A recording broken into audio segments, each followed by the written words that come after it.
J'enseigne avec Alain Genestar le photojournalisme à Sciences Po. En fait, ils invitent des photographes à chaque cours. La première fois, ils ont invité, sans nous prévenir, Sebastião Salgado, qui est un des papes de la photographie mondiale et photographe que j'admire personnellement depuis de nombreuses années. Du coup, c'était complètement hallucinant. Tous, avant tout, ce sont des journalistes, des observateurs, des témoins, parfois des artistes aussi, parce que souvent, Salgado, on connaît sa carrière de photojournaliste.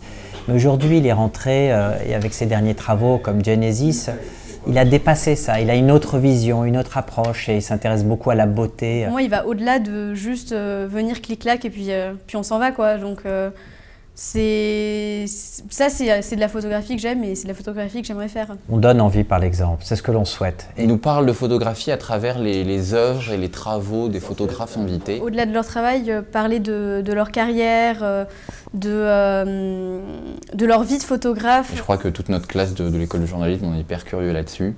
On a envie de tout savoir, qu'ils nous racontent leurs reportages, qu'ils nous racontent comment ça se passe de manière très concrète. C'est ça la grande force et le courage des photographes et la ténacité des photographes. C'est que vous savez, on dit souvent « Oh non, non, pas de photos. Non, non, c'est interdit ».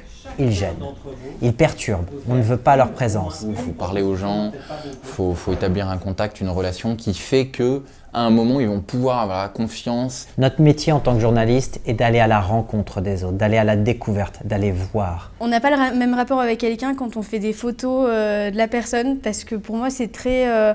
on entre presque dans l'intimité de la personne et dans le rapport qu'elle a à elle-même. C'est ce que disait Capa, si votre photo n'est pas assez bonne, c'est parce que vous n'êtes pas assez près.